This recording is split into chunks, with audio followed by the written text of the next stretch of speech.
Baie welkom by die voorlesing van die Afrikaanse Sabbatskoolles vir blindes en swaarsiendes. Hierdie lesse word voorsien deur die Wêreldkonferensie van die Sewende Dag Adventiste Kerk.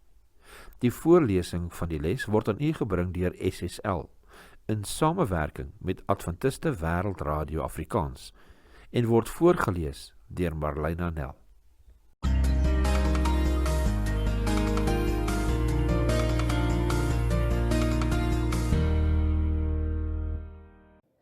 Les 8, 16 tot 22 Mei. Om geloof te hê. Kom ons open met gebed. Hemelse Vader, ons dankie vir die voorreg om weer eens vandag saam met U te kan wees en uit U woord te bestudeer.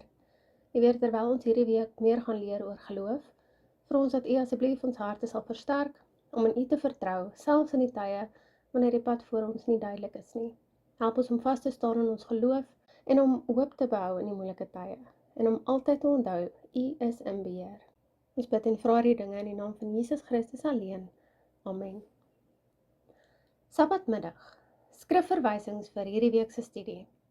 Markus 8, vers 11 en 12, Matteus 15, vers 21 tot 28, Lukas 7, vers 1 tot 10, Efesiërs 2, vers 8, Hebreërs 11, as ook Openbaring 14 vers 12.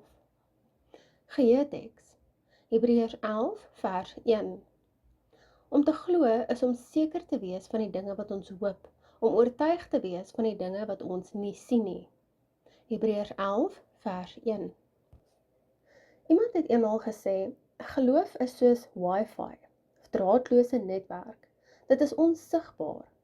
Tog is dit by die magte om jou met die noodsaaklikhede van die lewe te konnekteer. Dit is ongetwyfeld so. Sonder geloof kan daar nie 'n verhouding met God wees nie. Hoe is dit gestel met jou geloof vandag? Was jou geloof in God al ooit wankelrig? Dalk het jy iets deurgemaak, iets uitdagings wat jou geloof op 'n soort breekpunt gebring het, jou laat voel het of jou egte verhouding met God 'n dooipunt bereik het. Of dalk is die teendeel waar, dat jou geloof soos 'n roos is. Eers kom die stingel, dan 'n klein blomknoppie wat al hoe groter groei, totdat die kelkblare uiteindelik oopmaak en 'n opsigtelike, kleurvolle blom dan ontvou, en wat dan die vertrek waarin dit geplaas is met 'n onvergeetlike geur vul. Dit is waar, soos die ABA of Bybel vir almal vertaling dit inderdaad stel. Hebreërs 11 vers 1. Mense wat in God glo, is baie seker dat God die dinge sal doen wat hulle hoop. Geloof is 'n bewys van die dinge wat 'n mens nie kan sien nie. Dit is nie iets wat ons uit ons eie kan voortbring nie. Die boek Die Boodskap parafraseer Romeine 12 vers 3 soos volg.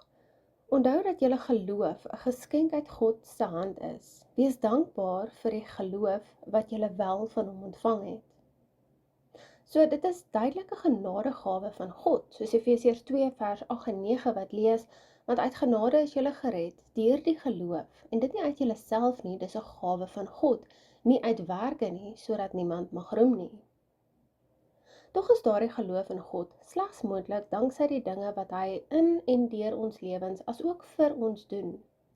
Geloof is dus ons onderwerp vir hierdie week, wat om met twyfel en ongeloof te maak, wat Jesus as 'n sterk geloof beskou het, as ook wat dit beteken om die geloof van Jesus te hê, soos sommige Engelse vertalings van Openbaring dit stel. Bestudeer hierdie week se les ter voorbereiding vir Sabbat, 23 Mei.